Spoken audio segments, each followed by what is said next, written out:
Manon, je crois pas au rêve de Manon, il y avait une photographie d'une mamie américaine qui mangeait du chewing-gum. Enfin, il y avait aucun rapport, parce qu'on confie les mises en scène à des gens qui détestent l'opéra.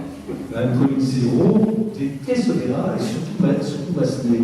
Alors pourquoi est-ce qu'on le confie? C'est son droit de détester, mais je veux dire, si quand on déteste quelque chose, on passe la main à plein qui aime. Et c'est tout des horreurs. Moi, les trois gros opéras que j'ai vu cette année, il n'y avait pas de mise en scène.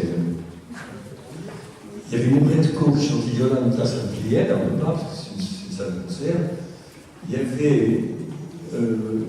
une grève à Paris des machinistes, une grève pénible, puisque c'était Lucia de Montmour, et les chanteurs chantent beaucoup mieux. C'est une mise en scène, je crois qu'il fallait escalader et passer dans un tunnel, enfin, je ne sais pas comment on faisait pour chanter. La troisième fois, c'est au Magnificat à Florentin. Là, c'est de moyens, et surtout les mises en scène, qui sont ruinés. Et c'était donc Carlo Verdi, et j'aime entendu aussi bien chanter, parce que d'abord, l'orchestre était sous scène, c'est très beau l'orchestre. Et puis les chanteurs étaient engagés, il n'y avait pas à défiler, faire des tours de fées, des trucs, tout ça, qui distraient. Ils sont mis plus à la partition. Moi, je serais parti pour supprimer les mises en scène, pour constituer les mises en scène, et pour baisser des places en économisant un cachet qui est monstrueux. C'est très bien. Oui. Mais je ne crois pas que je serais suffi. Aussi. Mais si l'on supprime la mise en scène, on supprime aussi les décors, les costumes.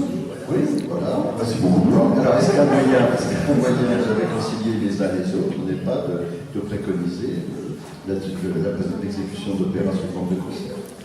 C'est ça, c'est ça. Il y a comme ça. Il y a des artistes qui vont dans le pupitre. Ça, ils militent un petit peu. Enfin, pour des Bretko, qui chantait le rôle d'une aveugle, elle passait comme ça suffisait. C'était bouleversant. C'est-à-dire qu'à l'opéra, à Paris, toujours, on voit des choses vraiment horribles. Hein, j'en sais une, il y a eu un fond de Martinotti qui est monstrueux, du Léder, épouvantable. On voit des choses. Et surtout, souvent un contresens, souvent le service de l'œuvre. La mise en scène devrait être le service de l'œuvre.